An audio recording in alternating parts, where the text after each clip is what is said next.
Aí você se renova. Está todo mundo renovado aí? Amém. Glória a Deus. E eu louvo a Deus por mais essa oportunidade. Que a graça e a paz de Cristo Jesus seja abundante em nossa vida, em nosso coração. É uma tarde, eu sei que não é fácil para todos estarem aqui, mas louvo a Deus pela sua vida, porque você pôde vir e aqui está conosco nesse projeto de conhecer o propósito de Deus para esses últimos dias que estamos vivendo sobre a terra. É interessante, irmãos, que esse assunto ele não se esgota e ele se renova a cada instante, não é? Hoje pela manhã eu estava lendo um artigo que me enviaram, não é, de um teólogo, filósofo e também um pesquisador, que é aquele Frei antigo, o Frei Leonardo Boff.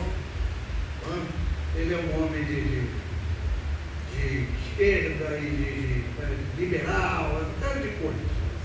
Mas o artigo que eles mandaram para mim hoje foi interessante. Sabe o quê? O artigo fala, ele dizendo no artigo, que a Terra está dando sinais de que vamos chegar ao fim. Esse é o artigo de hoje. A Terra está dando sinais de que vamos chegar ao fim. Então ele cita uma série de coisas que está acontecendo hoje, que já está sinalizando, né, que a Terra está gemendo, conforme diz o apóstolo Paulo em Romanos 8. Paulo em Romanos 8, 22, ele diz que a Terra está gemendo. E não é só a Terra que geme. Quando você abre esse versículo aqui, é interessante, porque Paulo cita aqui, ó, Romanos 8 e 22, ele diz, porque sabemos que toda a criação geme e está juntamente com dores de parto até agora. E não só ela, mas nós mesmos, que temos as primícias do Espírito, também gememos em nós mesmos, esperando a adoção, a saber, a redenção do nosso corpo. O que Paulo está falando aqui? Que a terra está dando sinais de que ela não está mais suportando, não é? Está dando sinais.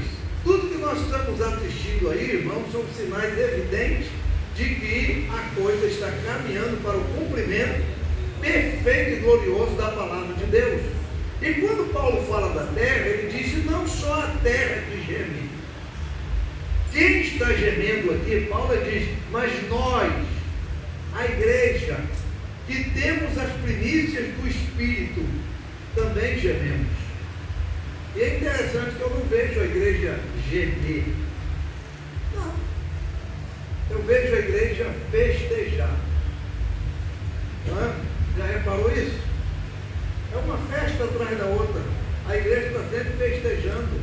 Tem sempre uma razão para festejar. Para gemer, ainda vai demorar um tempo para gemer. Não é? Por enquanto, estamos como nos dias de Noé.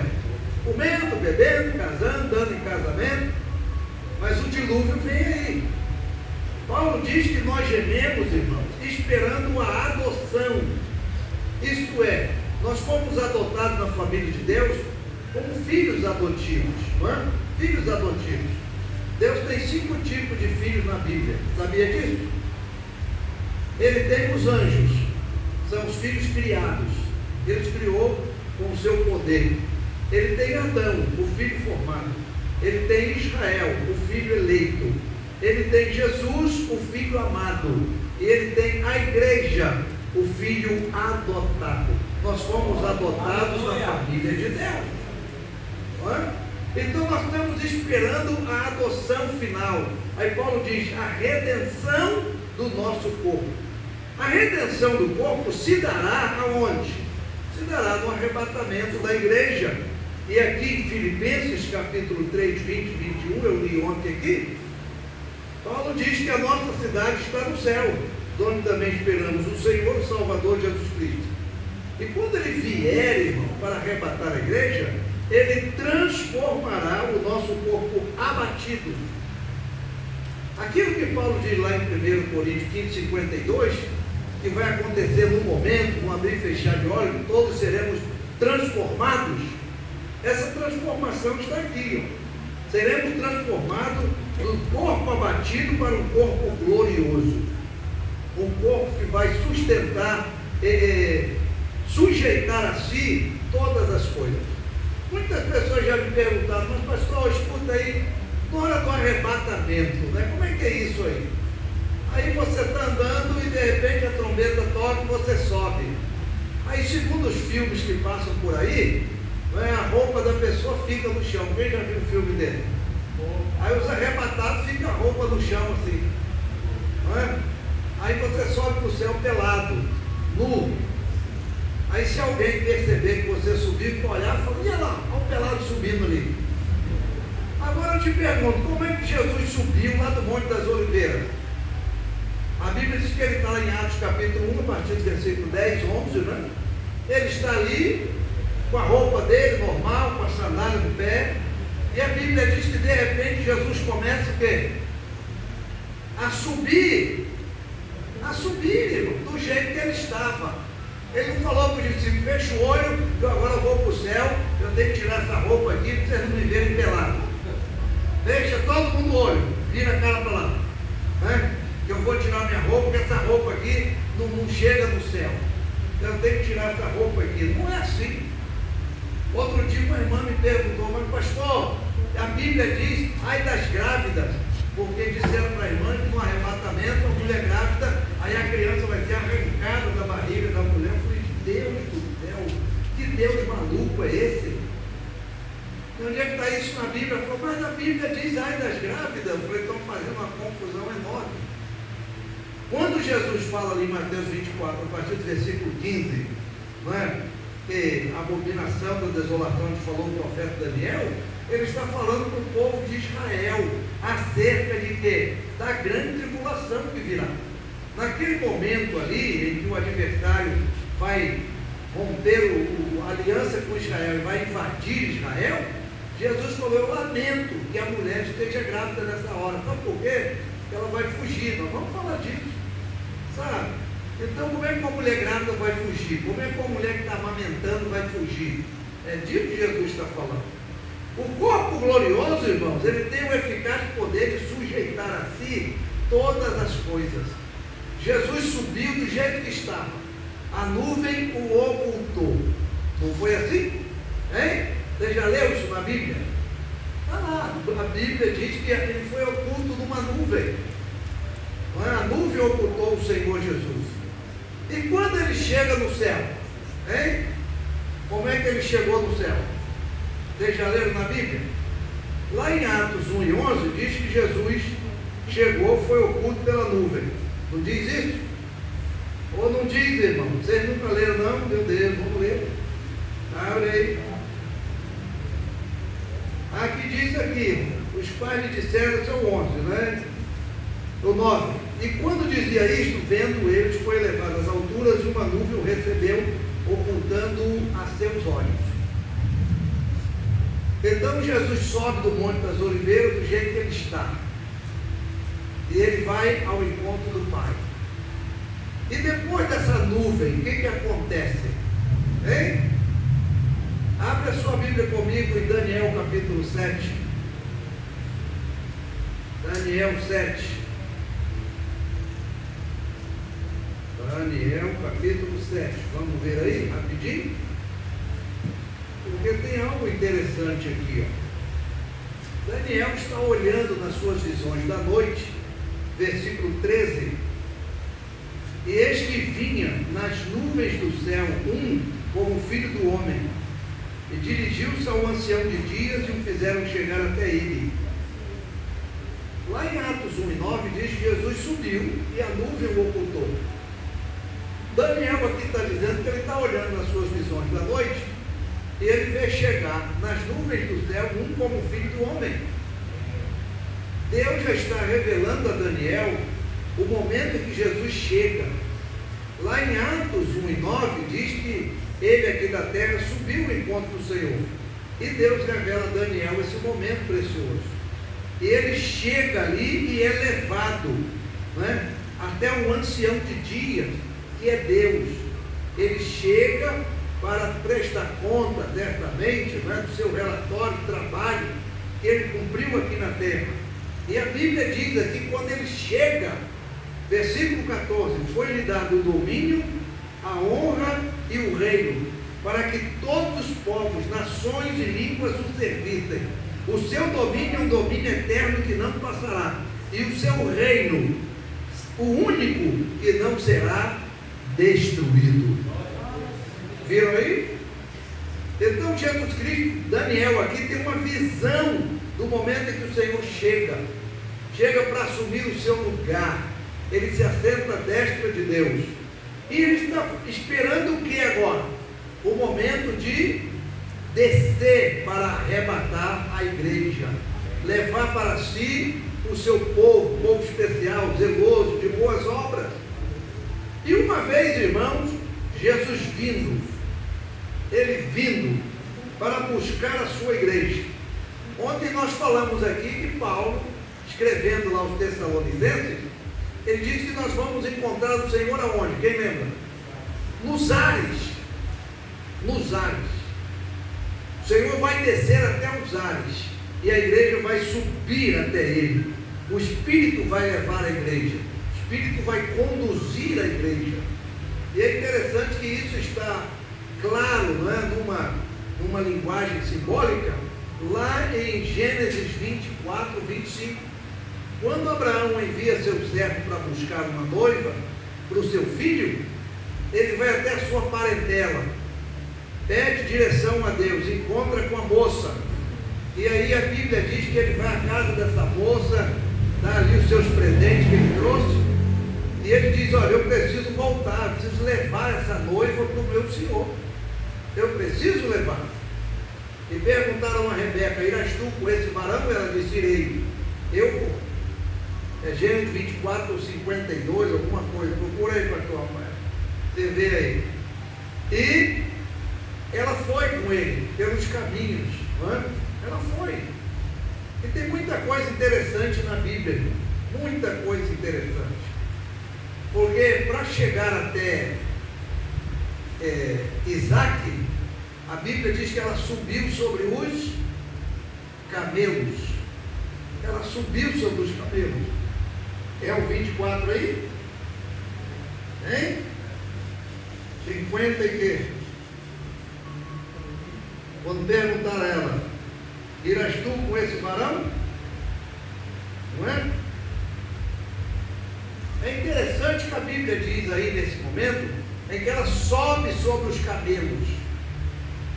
Não diz? Vamos ver aqui. Vocês não acharam ainda não? Vamos tentar achar. Gênesis, hein? 24 o quê? Isso, 24, 52.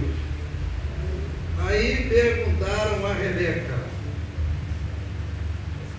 24, 58. Não é? 58.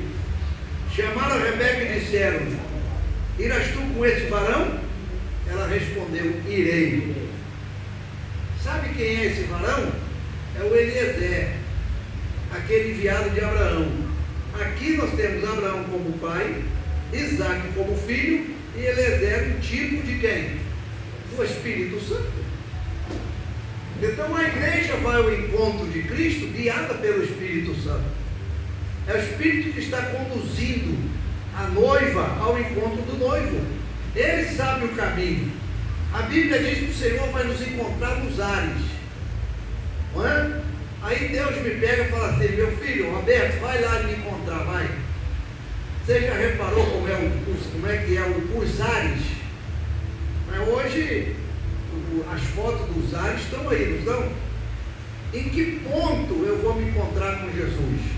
É do lado esquerdo dos ares, do lado direito? Como é que é isso? Onde é que ele está? Sabe quem conhece o caminho? É o Espírito Santo. É ele que vai conduzir a igreja nesse momento.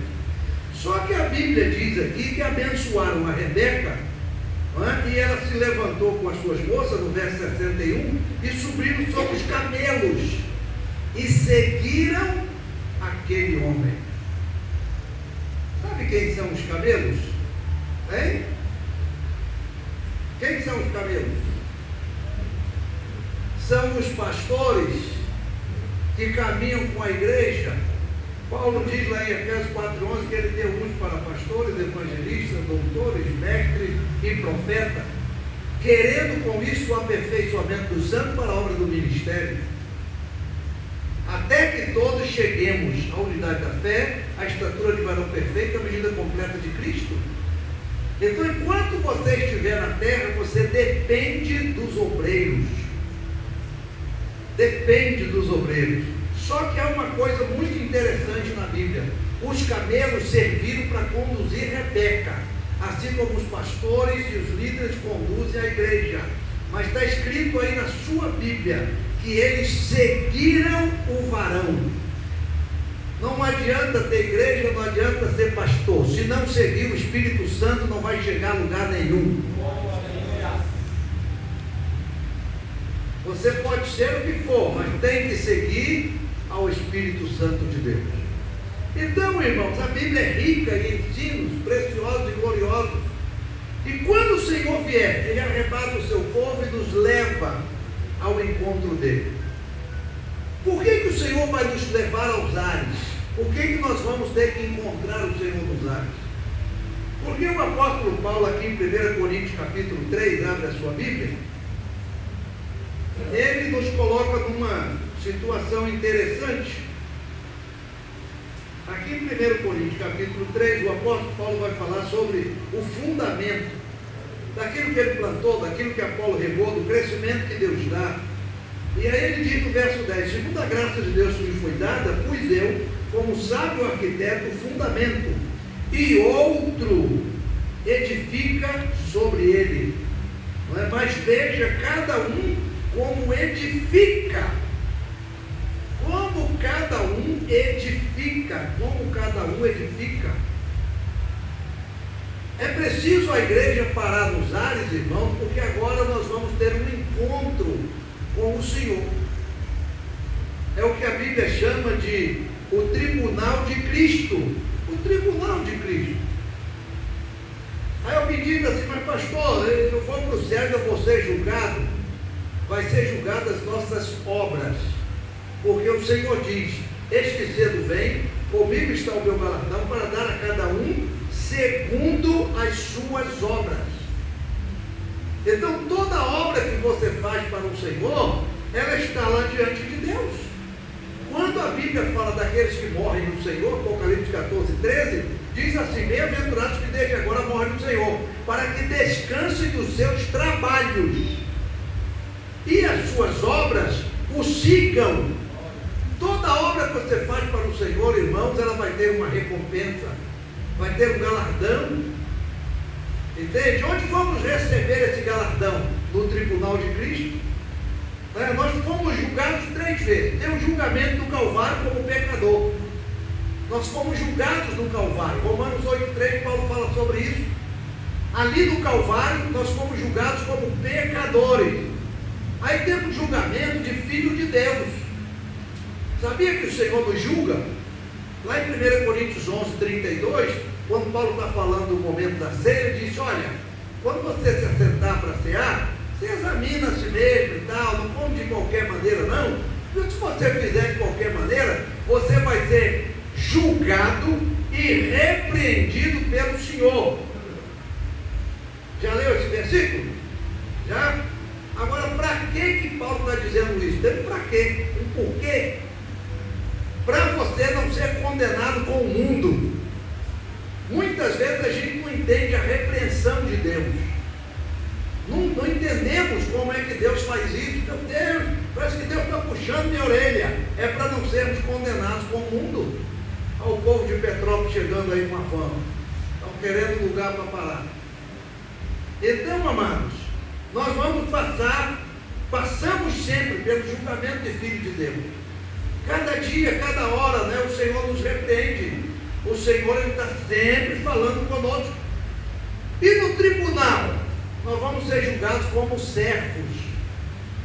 Vamos ser julgados como servos. O apóstolo Paulo, 2 Coríntios 5:10, ele diz o quê? Porque todos havemos de comparecer ante o tribunal de Cristo, para que recebamos Sabe? O que temos feito por meio do corpo, ou bem ou mal. Como é que a gente está se portando, como é que a gente está se conduzindo? Nós vamos ver isso aqui. Então esse tribunal, ele tem lugar nos ares. Qual é o propósito do tribunal? É verificar o quê? O trabalho do crente, julgar o trabalho do crente. Tá? Julgar. Aqui em 1 Coríntios 3:8, Paulo diz, ora, o que planta e o que rega são um, mas cada um receberá o seu galardão segundo o seu trabalho. Você vai receber o galardão segundo o seu trabalho. O Senhor vai julgar, vai abençoar segundo o nosso trabalho. É interessante isso. E Ele vai julgar, irmãos, as obras de cada um. A vida espiritual é algo muito precioso, muito precioso. O apóstolo Paulo aqui, em 1 Coríntios, capítulo 3, versículo 12, versículo 11, diz, ninguém pode pôr outro fundamento, além do que já está posto, o qual é Jesus Cristo. Então nós temos um fundamento, nós temos uma base para a nossa vida espiritual. A nossa base é Cristo, Ele é o nosso alicerce. Aí Paulo diz no verso 13, verso 12, e se alguém sobre este fundamento formar um edifício, por que Paulo está dizendo isso aqui? Hein? Porque no verso 9, aí em 1 Coríntios 3, acompanhe com a sua Bíblia, ele diz, porque nós somos cooperadores de Deus, vós sois lavoura de Deus e edifício de Deus. A vida cristã, irmãos, ela é edificada a cada dia, cada momento, a cada instante. Eu errei aqui, eu tenho a oportunidade de quê? De pedir perdão, de voltar atrás, sabe? De me reconciliar, de consertar a minha vida. Vocês já viram um pedreiro fazendo uma parede? Quem já viu? Você sabia que o primeiro tijolo que ele coloca ali, quem já viu colocar o primeiro tijolo? O pedreiro coloca o primeiro tijolo aqui, ó. Ele bota o primeiro tijolo aqui, ó. Aí você fica vendo o pedreiro com aquele prumo na mão, mexendo naquele tijolo ali, aquele primeiro tijolo. Ele chega para lá, ele chega para cá, aí bota o prumo, e ajeita, e bota a linha, e mexe na linha. Aí você deve falar, mas meu Deus, que troço chato. Por que ele não bota o primeiro, o segundo, o terceiro e vai embora? Sabe por quê? Porque se aquele primeiro começar errado, vai dar tudo errado. A vida cristã é assim, irmão. Sabe? Se eu começar o dia errado, vai dar tudo errado. Se eu começar a semana errada, vai dar tudo errado. Se eu começar a vida cristã errada, vai dar tudo errado. Então nós temos que deixar o prumo de Deus trabalhar na nossa vida. Através do profeta Amós, Deus perguntou, o que você vê, Amós? Eu vejo um prumo. Deus falou, eu vou colocar o prumo na casa do Israel. Para que o prumo? Para aprumar. Porque você vai edificar, então não pode começar de qualquer maneira. Vida cristã não pode ser de qualquer maneira. Nós estamos indo para o céu, irmão. Estamos indo ao encontro do Senhor. E aí como é que a gente vai edificar a nossa vida? Paulo diz, se alguém sobre este fundamento, verso 12, formar um edifício de ouro, prata, pedra preciosa, aí depois tem madeira, feno e palha. O que é isso aí? Hein? Ouro, prata e pedra preciosa resiste a fogo? Hein? Sim? Agora, madeira, feno e palha resiste a fogo? Não! Paulo está falando aqui que nós podemos construir a nossa vida espiritual com coisas preciosas ou com coisas inferiores. Mas pode, pastor? Pode. O que é o ouro? O ouro é a glória de Deus. O que é prata? É tudo aquilo que a gente faz para a salvação de alguém. O que é pedra preciosa? É quando você trabalha para edificar alguém. Nós aqui nessa tarde estamos trabalhando com pedras preciosas, edificando a igreja com a palavra. Se houver salvação, já vai haver prata. Se o nome de Deus for glorificado, é ouro. Agora, eu reclamei com o pastor da igreja. Como é que me traz do Rio de Janeiro, me coloca aqui e não põe um retrato bem bonito meu ali em cima? Também achei. Hein? Também achei. Não é? Tinha que botar um retrato, aí botar embaixo quem eu sou, para vocês chegarem aqui e fazer, pastor, as coisas assim, aí tal, né? Por que não fizeram, irmão? Né? Se botar aqui meu retrato, se começar a me elogiar, eu já estou trabalhando com o quê? Com madeira, porque madeira fala de quê? Da humanidade. Todo elogio que eu receber já passa a ser feno. Tudo aquilo que vocês fizerem por mim já é palha. Isso diante de Deus não tem valor nenhum. Aleluia. Mas hoje em dia, ninguém vai em um lugar se não tiver um retrato. A rede social desgraçou tudo. Você vai numa igreja e o pessoal, pastor, pode mandar o retrato para mim divulgar? Eu não tenho retrato.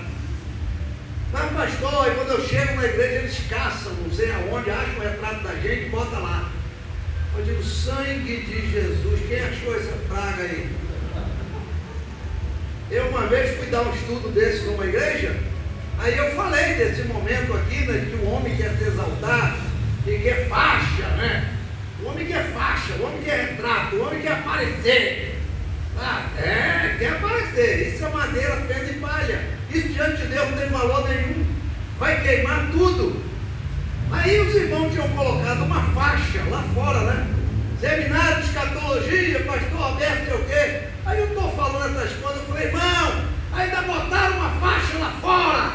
Aí um irmão lá atrás levantou e falou assim, queima a faixa, Jesus. Eu falei, queima! Queima a faixa! Sabe por quê, irmão? A glória tem que ser dele. Tudo tem que ser para ele. Se não for para ele, irmão, nada serve. Por que razão? A Bíblia diz, versículo 13 em 1 Coríntios 3, que naquele dia, diante do tribunal de Cristo, a obra de cada um se manifestará. A obra vai se manifestar. Aí diz aqui, na verdade, o dia vai declarar, porque pelo fogo será descoberta, e o fogo provará qual seja a obra de cada um. Será que a gente vai chegar no dia do arrebatamento, encontrar com Jesus e ainda passar por um negócio de fogo, meu Deus do céu? Na verdade, irmão, a presença do Senhor ali, quando Ele for nos receber, não é? Ele for julgar as nossas obras, o nosso serviço, aquilo que fizemos para Ele, como é que será esse Senhor? Hein?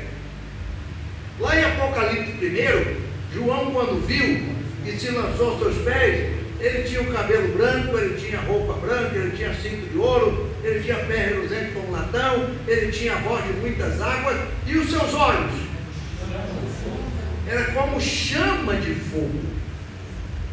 Está me entendendo? No tribunal de Cristo, nós vamos chegar lá, o Senhor vai estar ali, ó, poderoso, glorioso, e Ele vai me chamar, Roberto, vem cá. Aí eu venho, porque é cada um. Sabe? Cada um vai ser provado, cada um vai estar diante dele.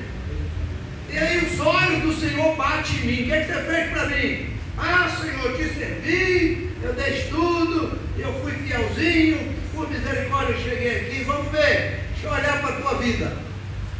Com aqueles olhos de chama de fogo, o que for palha, o que for feno, o que for madeira, que eu, durante o meu ministério, arranjei por aí, vai fazer o quê?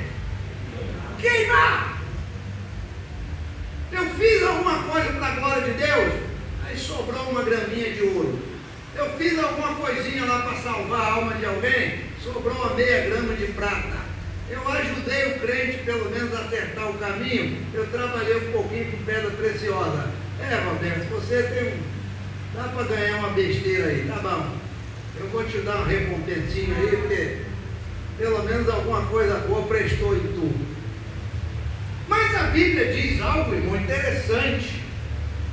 Diz aqui, ó, se a obra que alguém edificou nessa parte permanecer, se alguma coisa boa tiver na nossa vida, este receberá galardão.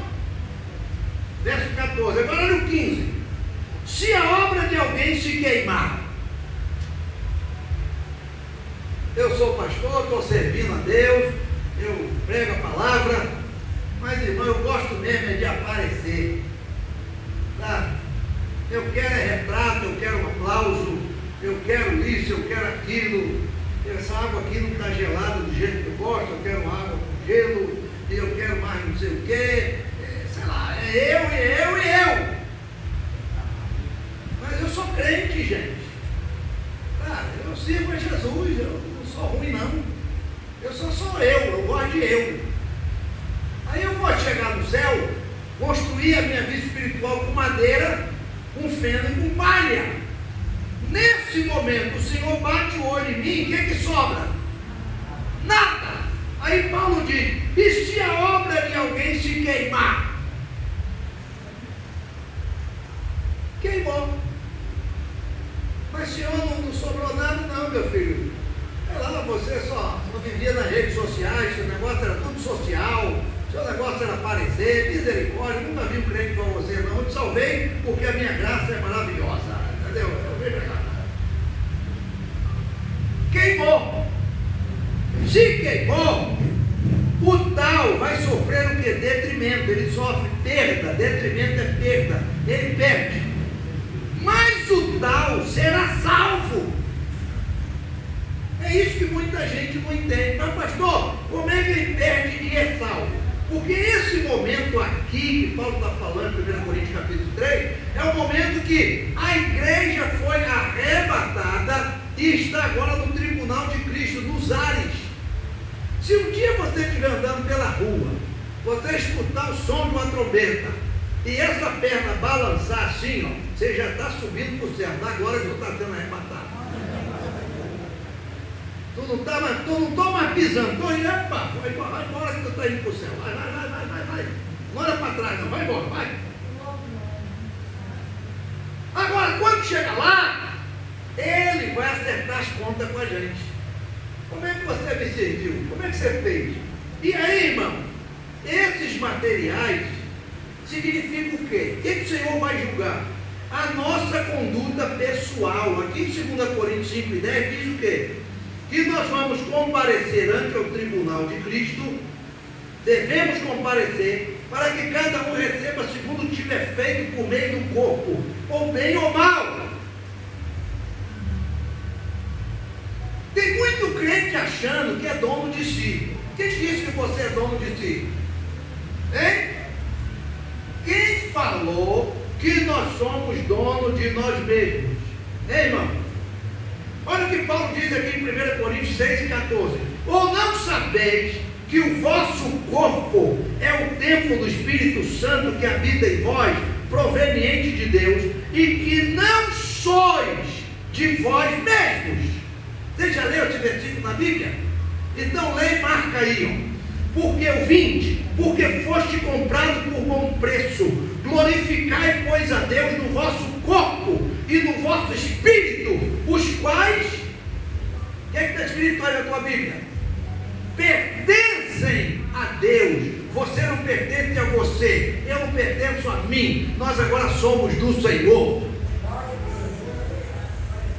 Mas tem crente pintando, bordando, riscando, gravando, furando, pintando, bordando no corpo.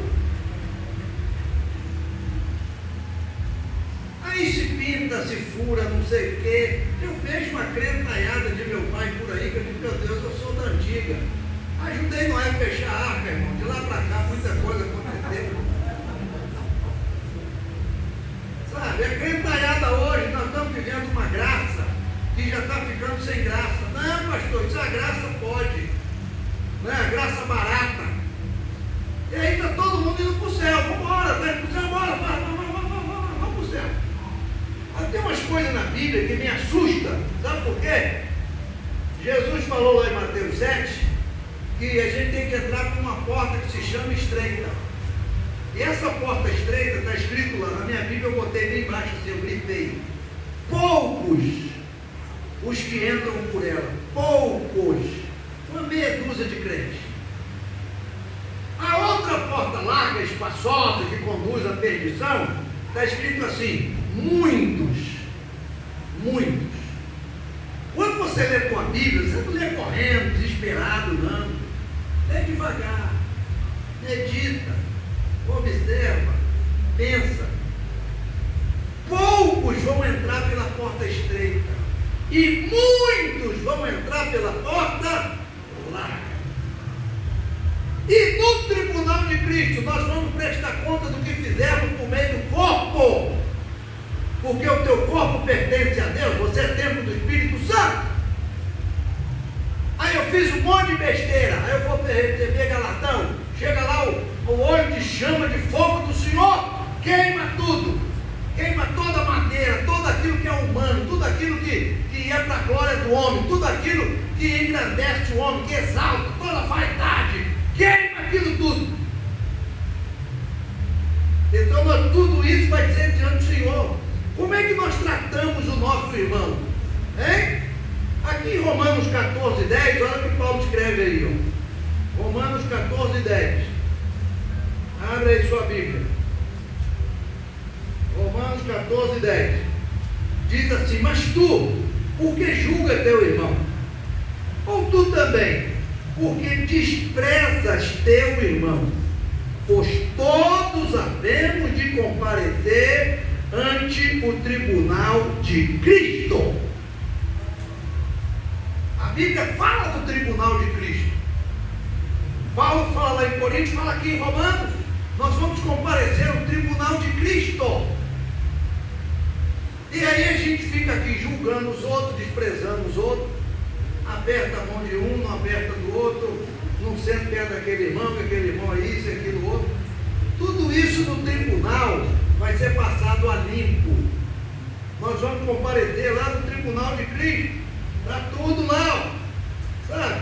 O Senhor vai galardoar os que vencerem o quê? As tentações. Lá em Tiago 12, bem-aventurado varão que sofre a tentação, porque você vai receber o galardão. As tentações, irmãos, é para provar o crente. Sabe?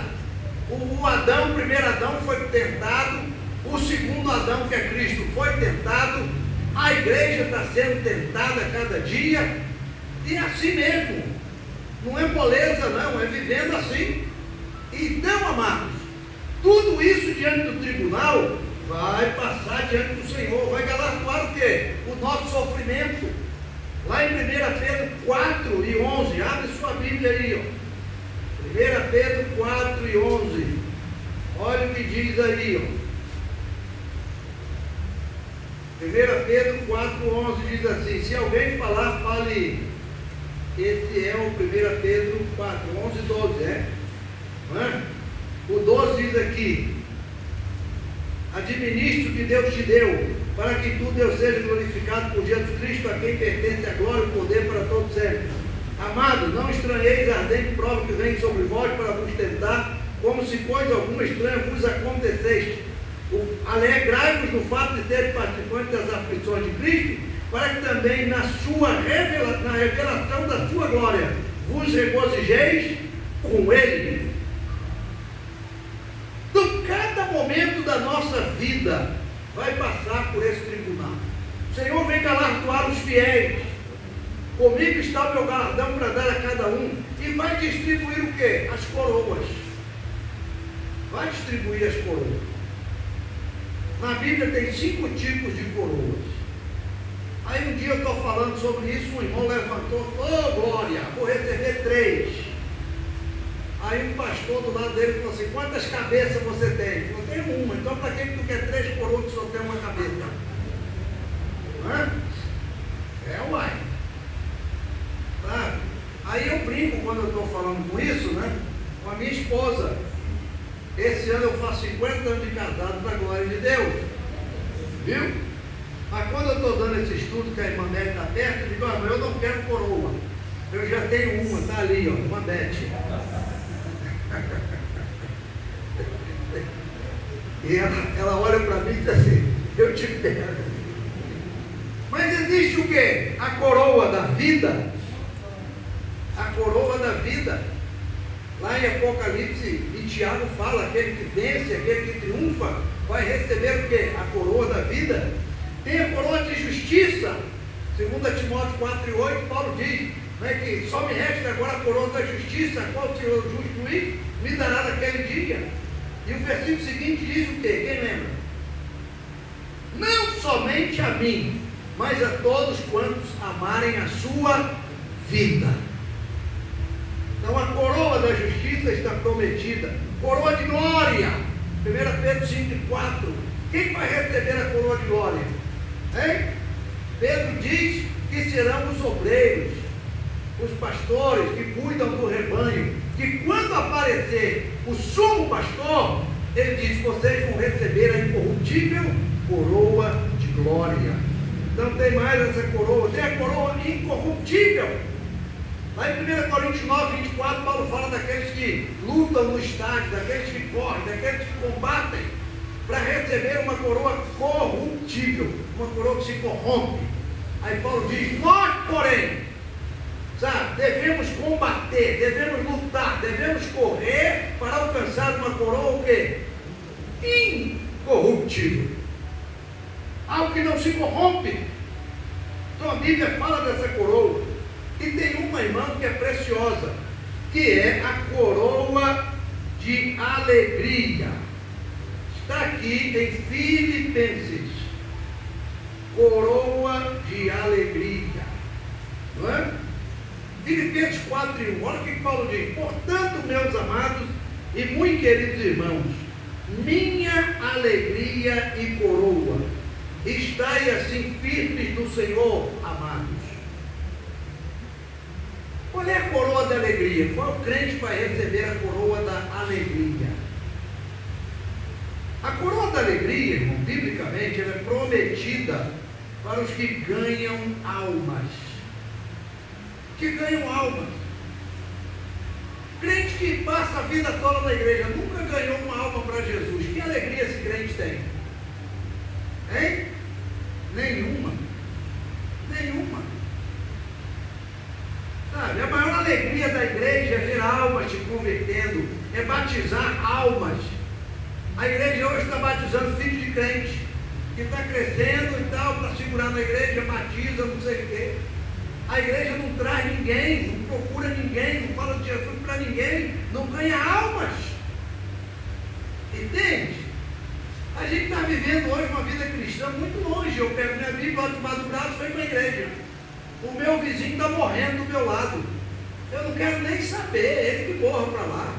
Ele não tem a religião dele, ele não tem o Deus dele. E a gente não fala mais de Jesus para ninguém. Nós temos que falar, irmão. Nós temos que falar para Jesus. Entende? Eu hoje, aqui no Hotel São Marcos, quando eu estou dormindo ali, para não perturbar os crentes, eu podia dormir até no banco da igreja aí. Quando fica tão bom dormir no banco da igreja, acorda de noite, já dobra o joelho aí, já ora mesmo, tá bom. Aí eu cheguei lá e encontrei com uma moça. Falei: minha filha, vamos para o céu? Ela falou assim: não dá agora não, moço.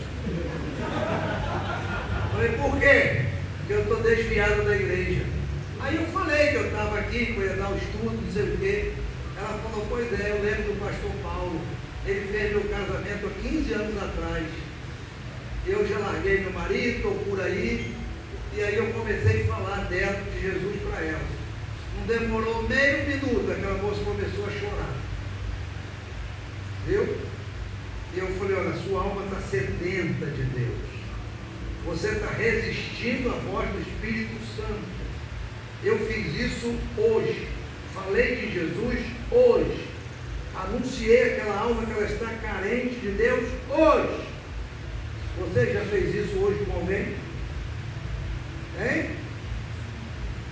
Sabe o que renova a igreja, irmão? É almas. O que renova a igreja é crente novo, é gente nova. Eu estava pastoreando uma igreja nos anos 88, lá em Teresópolis, na Serra, lá no Rio. E eu estava orando, falei, Jesus tem misericórdia de mim, essa igreja que não muda, que não melhora. Chegou um domingo à noite, eu lembro que o povo estava olhando para mim, olhando assim, ó.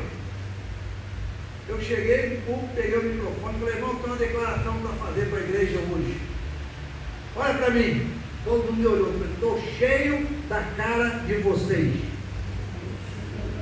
Não aguento mais a cara de vocês. Todo culto é a mesma cara, os mesmos crentes. A cara daquele ali, a cara daquela ali, a cara daquele outro. Domingo que vem, se você não trouxer cara nova para a igreja, nós vamos parar o culto, vamos fechar. Ele ligou aqui, ele já foi para o céu, acabou. Voltou. Não voltou. Enfrentou. Está vendo, irmão? Fui falar que eu não fui para a cara de vocês, irmão, e esse aqui também. Apertei o trem. Vejam bem. No domingo seguinte, um irmão trouxe alguém, o outro trouxe alguém, foi trazendo. 3 meses depois, nós fomos para o Rio batizar um grupo grande de pessoas. E a igreja cresceu maravilhosamente. Nós precisamos ganhar alma, irmão. Porque essa é a coroa de quê? Da alegria. A coroa da alegria. A coroa da alegria. Não é? Coroa da alegria. É? Quem está vendo? Apertei de novo para lá. Eu apertei ou não apertei? Oi. Não é melhor falar sem isso? Não, olha que maravilha. Glória a Deus. Esse aqui não fala não. Falou agora, não fala. Mude. Agora fala. Não fala. Então tá bom, uma hora ele fala. Viu? Quem que ouve? Quando é assim ele fala. Alô. Então vai falar ei que ele fala. Fala oi, ele não fala. Então, amados, nós precisamos ganhar alma para o Senhor. Quem ganha alma se alegra, se renova. É uma bênção. Sabia disso? Ainda bem que eu sou da antiga, né? Hoje em dia tem esse negócio de intolerância religiosa, uma série de coisas por aí. Ah, mas eu já ganhei muita gente da roupa branca. Muita gente. Nós temos 2 igrejas no Rio, 2 templos. Lá no Parque Paulista, com o pastor Almir, e lá no Parque no Gláucia, com o nosso pastor Jorge. Nesses 2 lugares foram centros, terreiros de macumba, de candomblé, de umbanda. E quando a dona entregou lá, falou, pastor, se o senhor quiser botar uma igreja, eu tenho isso aí, ó, cheio de trem, mas muito trem. Pegamos marreta, pé de cabra, tudo que tem direito. Entramos naquele lugar em nome de Jesus, quebramos tudo, limpamos tudo. Hoje está lá um templo para a glória de Deus. Viu?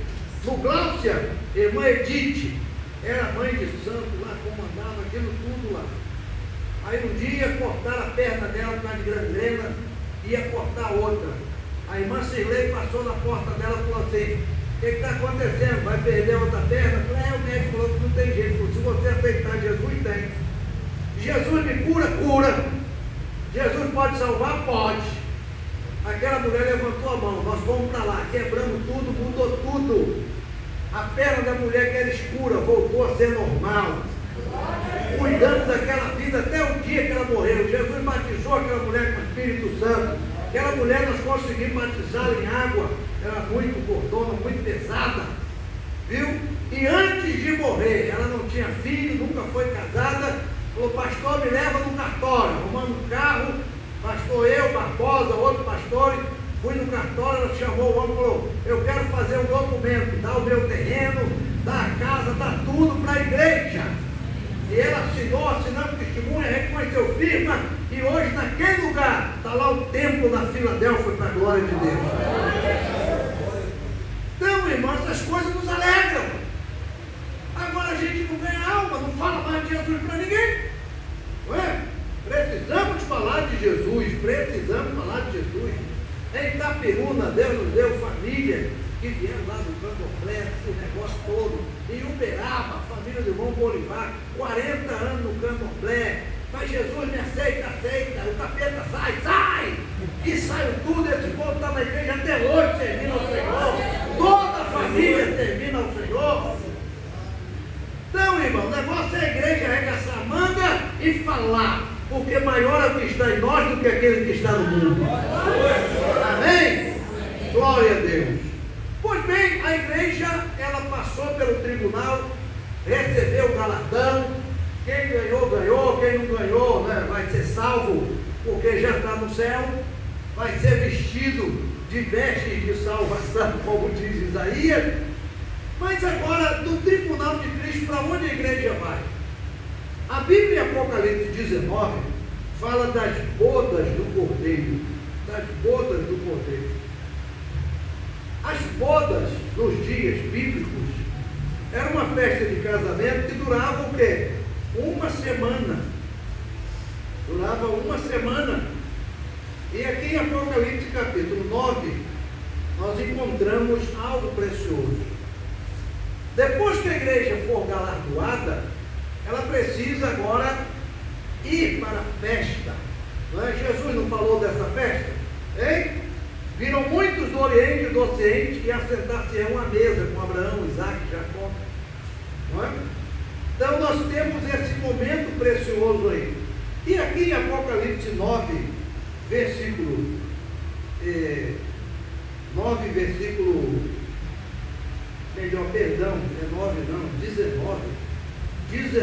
verso 7. Diz assim, o versículo 6 ajuda a entender o 7. E ouvi como que a voz de uma grande multidão, e como a voz de muitas águas, e como a voz de grandes trovões, que dizia, aleluia, pois já o Senhor Deus Todo-Poderoso reina. Regozijemo-nos e alegremo-nos e demos-lhe glória, porque vindas são as bodas do Cordeiro, e já a sua esposa se aprontou. Onde é que a igreja vai se aprontar? Hein? No tribunal de Cristo. Ela recebe os galardões, as recompensas, as coroas, não é? Ela se apronta ali. Ela agora é a esposa do Cordeiro. Ela se aprontou. E foi-lhe dado que se vestisse, verso 8, de linho fino, puro e resplandecente, porque o linho fino são as justiças dos santos. Então a igreja agora ela está vestida de quê? De linho fino, puro e resplandecente, porque isso representa a justiça dos santos. E o versículo 9 diz, e disse-me, escreve, bem-aventurado aqueles que são chamados à ceia das bodas do Cordeiro. E disse-me, estas são as verdadeiras palavras de Deus. Bem-aventurados são chamados à ceia das bodas do Cordeiro. Será algo precioso, irmão.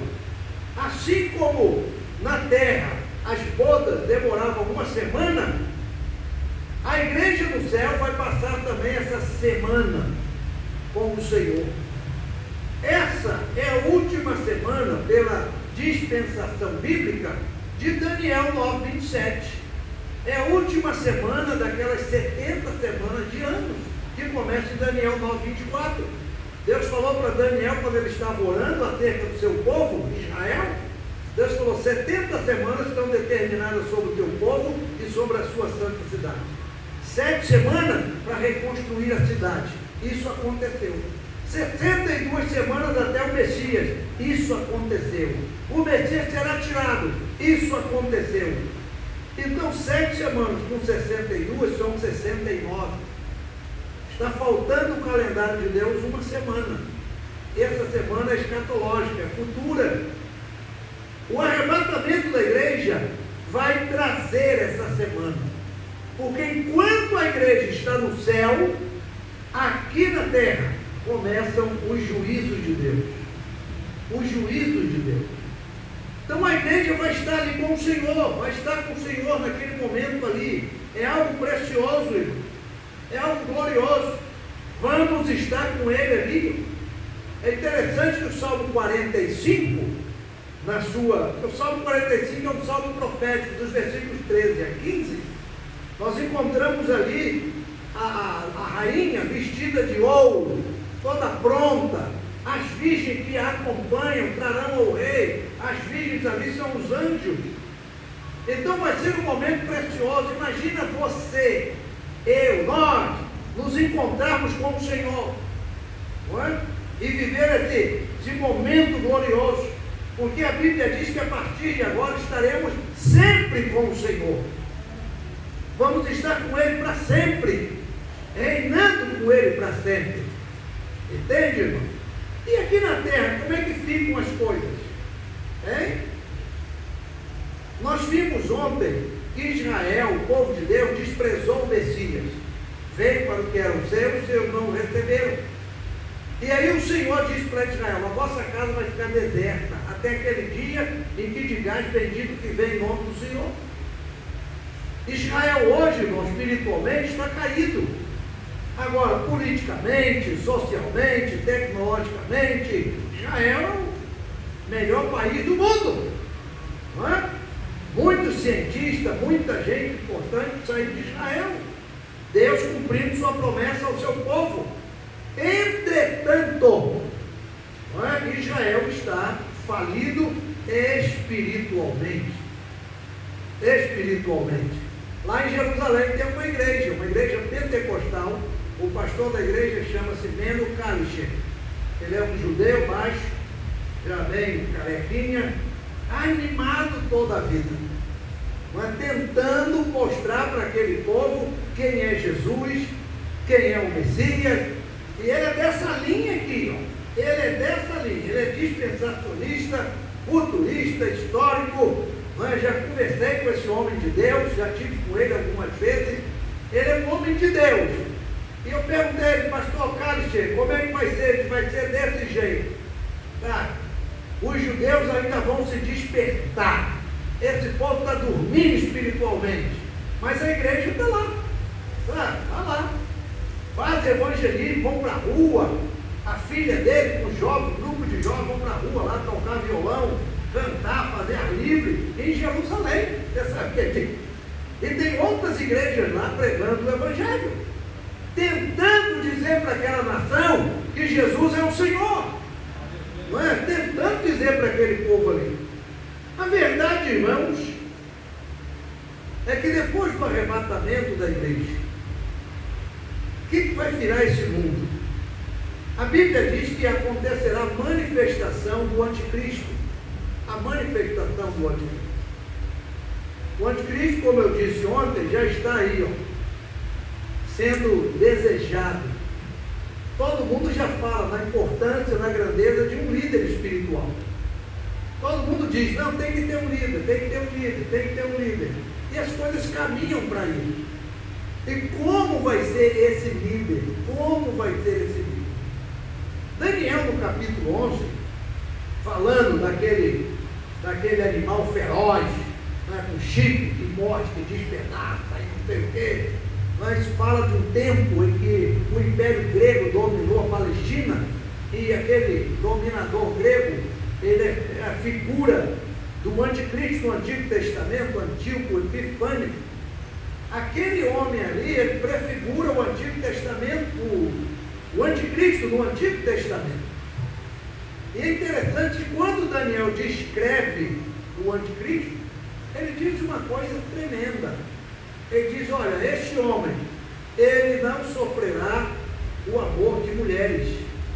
Então, desde que eu me conheço por gente que se interpreta isso como o anticristo sendo o que hoje está florescendo. O que está florescendo hoje na terra? Hein? É o homossexualismo. Homossexualismo.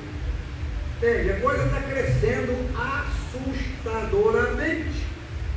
Então entende-se que esse líder, ele vai vir dessa linha aí.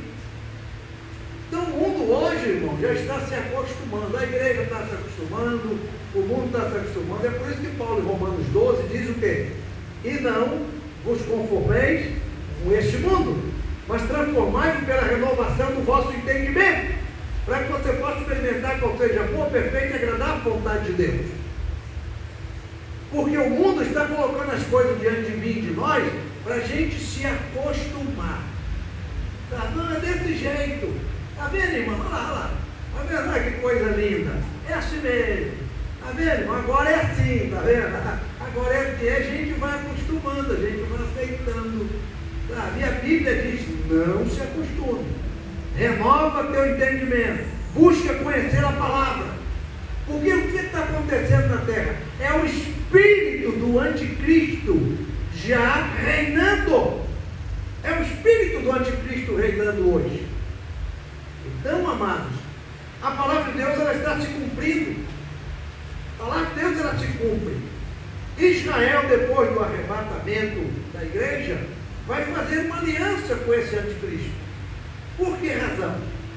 É interessante que Jesus fala de um templo, lá em Mateus 24, Apocalipse 11 fala de um templo, e Paulo em 2 Tessalonicenses capítulo 2 fala de um templo. Israel não tem templo. Israel tem um muro que sobrou e que eles fazem as orações dele lá embaixo no muro. O templo está lá em cima, é uma mesquita muçulmana. O Saladin construiu aquilo lá. E está lá. E quem vai tirar aquilo de lá? Como vai ser o templo que Paulo fala, que Jesus falou e que está em Apocalipse 11? Hein? Porque é interessante que na Apocalipse 11 Deus mandou um anjo medir o templo, medir o altar e medir os adoradores. Sabia disso? Medir o templo, medir o altar e medir os adoradores. Isso aí tem uma lição preciosa para nós.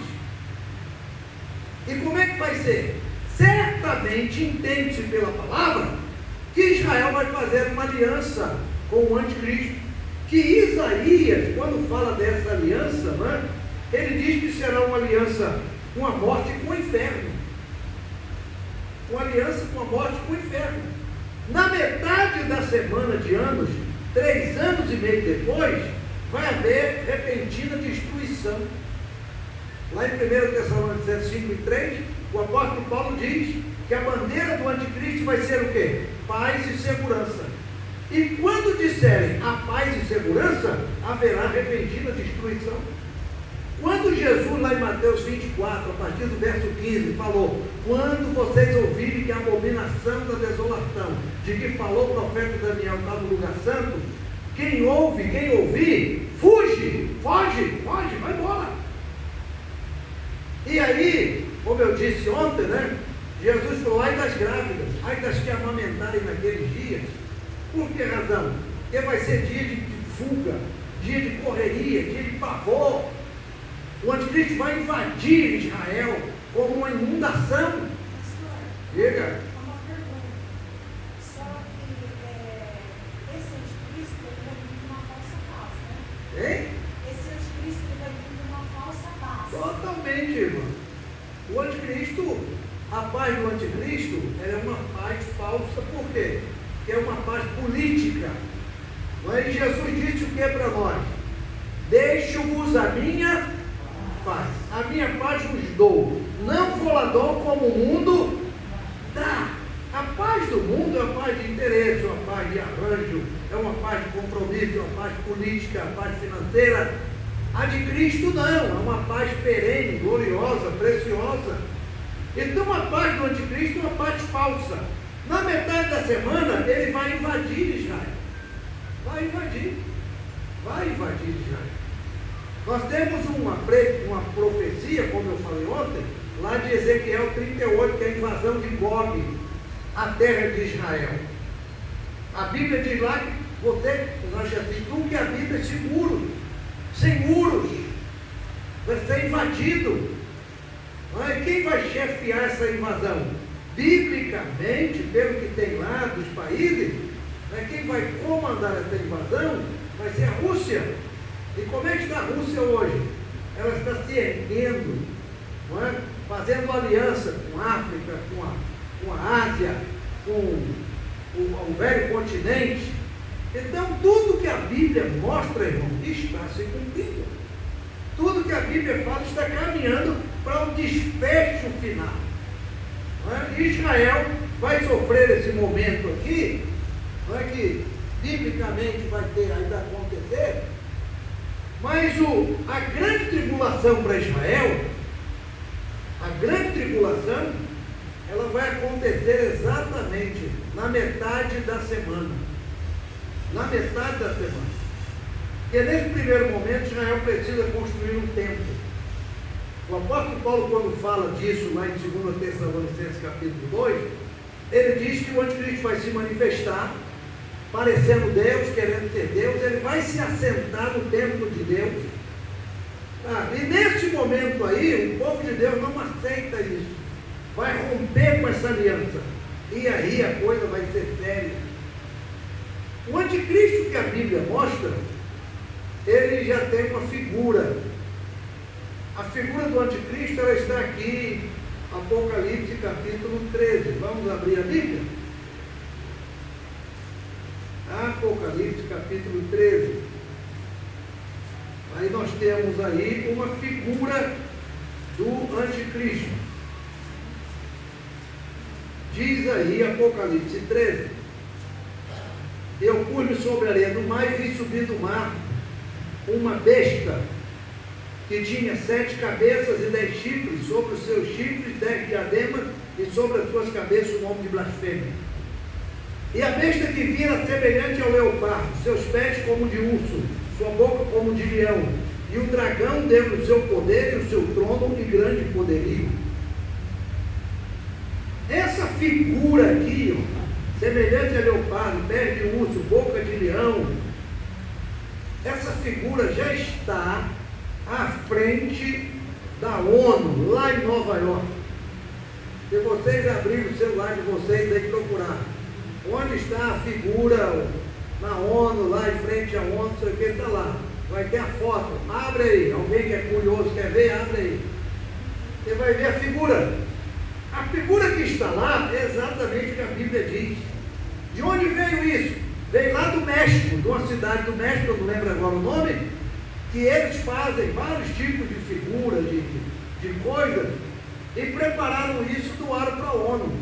E dizem que aquela figura representa paz e segurança. É só você procurar aí que você vai achar o que eu estou falando. Representa paz e segurança, exatamente a bandeira do anticristo. Então, amados, esse anticristo aí, ó, que a Bíblia mostra, o espírito dele já está sobre a terra hoje. Já está. Tudo está acontecendo hoje no nosso mundo é exatamente o espírito já do anticristo. É aquilo que João diz, filhinhos, já muitos anticristos saíram. Existem, por isso é a última hora. Nós estamos vivendo um tempo difícil sobre a terra. E nós precisamos, irmãos, como igreja, estar alerta, ligados. Sabe? Porque Jesus falou uma coisa interessante que a gente quase não lê. Deixa eu ler o que Jesus falou em Marcos capítulo 13. Quer ver? Olha aqui. Marcos capítulo 13.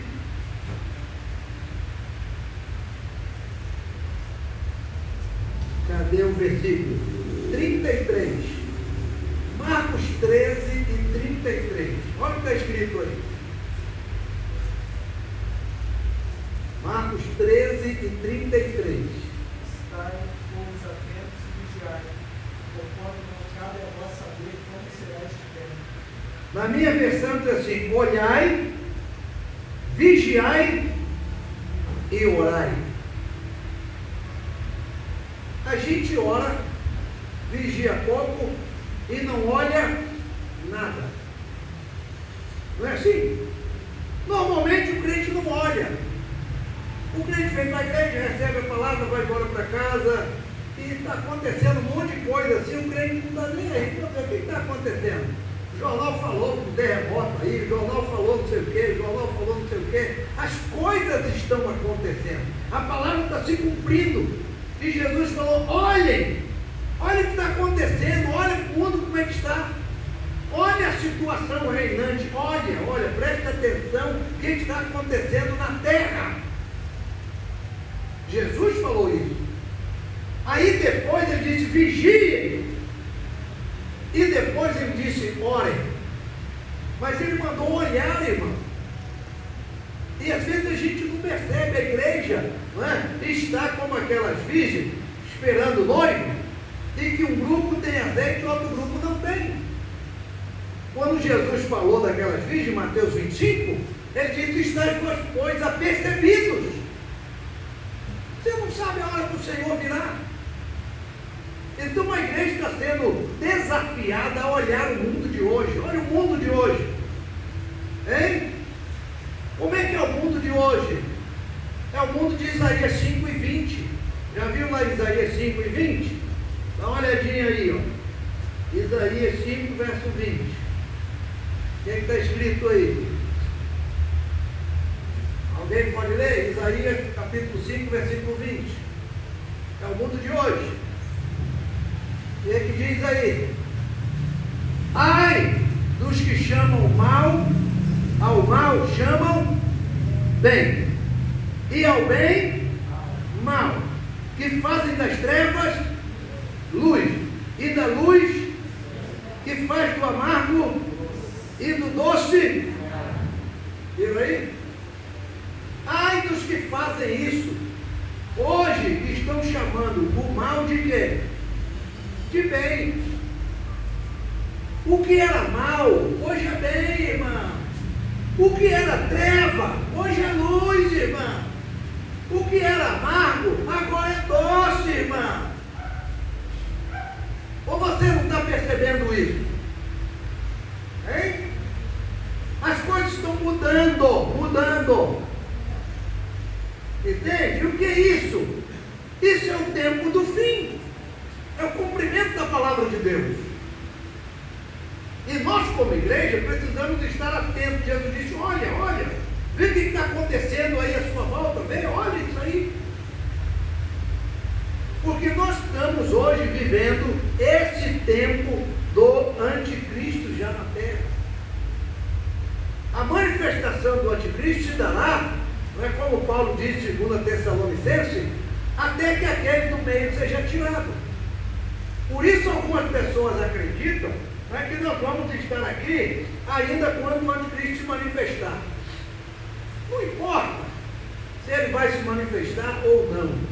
O que importa é que nós temos que estar pronto para encontrar o Senhor dos ares. A igreja precisa estar pronta. A igreja precisa estar preparada. Entende? Olhando, observando e procurando viver na presença do Senhor, de maneira que quando a trombeta soar, nós possamos subir, nós possamos ir ao encontro do Mestre. Então a igreja do Senhor precisa se despertar para tudo isso aí. O mundo de hoje, irmão, é esse mundo que está aí. Paulo diz que esse mundo irá o quê? De mal a pior. Por que razão o mundo de hoje é diferente e está indo nesse caminho? Ontem eu falei da estátua de Nabucodonosor, quem lembra? Lá de Daniel 2. Os pés da estátua, a cabeça de ouro, Babilônia já foi, o peito de prata, Medo-Persa já foi, o ventre de cobre, o grego já foi, as pernas de ferro, romano já foi. Mas ficaram os pés da estátua, que é barro misturado com ferro. Isso representa o quê? O último reino da terra, que será o reino do anticristo. Agora, barro com ferro tem liga? Não. Quem tem liga hoje, irmão? Hoje nós estamos vivendo uma época que desde os anos 90, por aí, começou a surgir na terra a filosofia da pós-modernidade. E o que é a pós-modernidade? Ela vem mostrando um novo rumo para as pessoas. É um prazer, é a secularização. Você que é dono da sua vida, você faz o que você quer da sua vida, ninguém tem que mandar em você. Não. Hoje, sabe o que reina em muitas cabeças por aí? É que eu sou igreja, mas eu não preciso pertencer a uma igreja. Eu sou igreja, mas eu não preciso estar numa igreja. E aí você vê um monte de gente desigrejada, um monte de gente por aí, sabe? Porque ninguém precisa mais. Não, eu não preciso. Eu leio minha Bíblia, eu oro, eu não faço mal a ninguém, eu vivo a minha vidinha tranquilo e tal. Então, o que é isso? É o que esse Espírito está trazendo sobre a terra. individualismo. Então eu cuido de mim, e aí cada um cuida de si. Eu vivo a minha vida e você vive a sua vida. Isso em todos os aspectos. Quando você lê o que está acontecendo na Terra, é algo interessante. Nós tivemos entre nós um sociólogo, que foi o Zygmunt Bauman. Esse homem, ele era um austríaco, polonês, não me lembro agora. Ele faleceu um tempo atrás. Se você procurar as obras de Zygmunt Bauman, você vai ficar impressionado, porque ele fala do mundo que nós estamos vivendo hoje. Um mundo inseguro, um mundo infiel, um mundo que não tem compromisso, um mundo que não se sustenta, um mundo que não tem liga. Ele fala tudo isso na obra dele. Ele fala dos dias de hoje, sabe? E isso está afetando o que também? A igreja, irmão. A igreja. As igrejas no Rio de Janeiro, sei lá, começa o culto assim, aí a pessoa rola na rede social assim, ó. Lá no Rio, assim. Pregador, quem está pregando na igreja tal? Fulano, vou lá ouvir. Fulano hoje vai pregar na igreja tal, ele vai. Quem está cantando na outra igreja? Tem um cantor legal aqui, a cantora, eu vou lá. Aí vai. No outro domingo, e na sua igreja? Eu vou lá no dia da ceia e tal, não sei o quê, vou lá para abraçar os irmãos. O resto do dia eu vou procurando o que vai pelas igrejas. Aí pronto. E acabou. E é crente? Está indo para o céu? Tá. Vai chegar lá? Só Deus sabe. Eu não sei. Está entendendo? Esse é o mundo de hoje. Amizade não se sustenta, casamento não se sustenta, membro de igreja não se sustenta. Está achando o pastor Rafael? Você hoje no Rio, nas nossas igrejas. Aí você fala assim, irmão, tem aqui a secretária aqui, né? Tem essa menina aqui, foi eleita secretária da igreja. Aí a menina fica de pé, apresentamos ela para a igreja, secretária, irmão, você precisar de um documento da igreja, precisar de um cartão de membro. A secretária passou o ano todinho, pastor, ninguém me procurou. Mas irmão, você não precisa de um cartão de membro. Não, pastor, não tem cartão de membro nada não, isso aí é. Eu não sou da igreja, tá bom, não tem cartão de membro. Ninguém liga para nada. Está entendendo? É o mundo de hoje, é a igreja de hoje, irmão.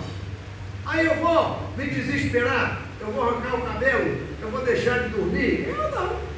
Eu prego a palavra, eu tenho certeza do que eu prego. Se você entrar no site no coisa da igreja, Filadélfia Freguesia, nós temos mais de quase 12 mil de pessoas lá, e pregação direta, eu meto o pau, eu falo a verdade, eu prego a Bíblia. Agora quem quiser, tem ouvido para ouvir, ouça!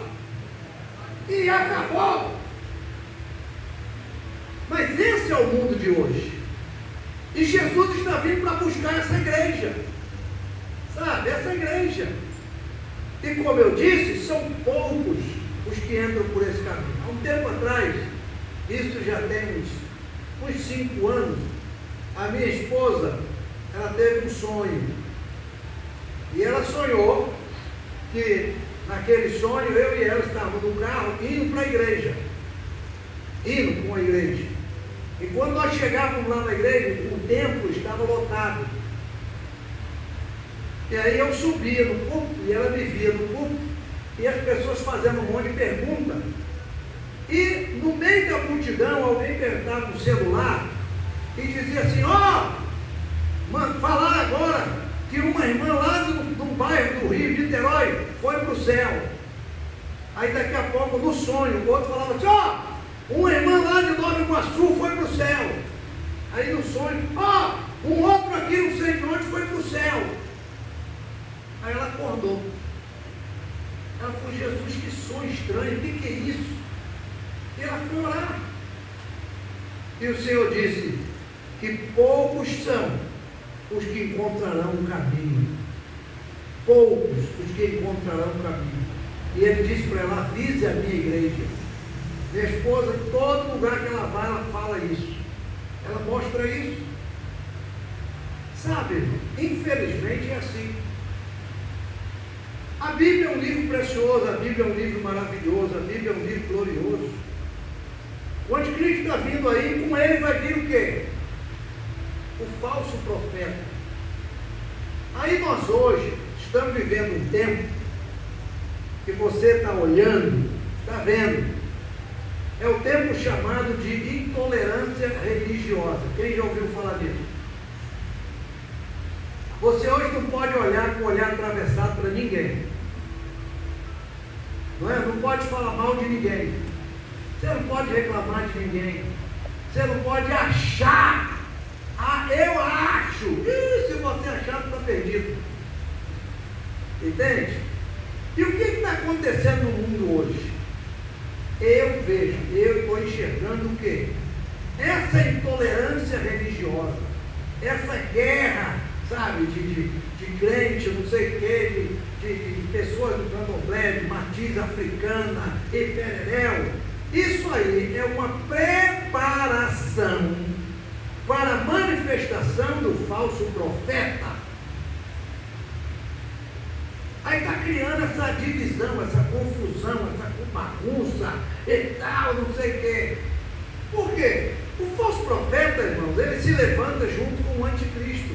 O anticristo começa em Apocalipse 13, verso 1. O falso profeta está em Apocalipse 13, verso 11. Abra aí sua Bíblia em Apocalipse 13, 11.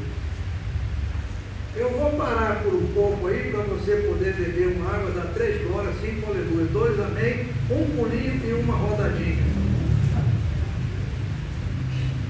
Apocalipse capítulo 13, versículo 11 diz assim, ó.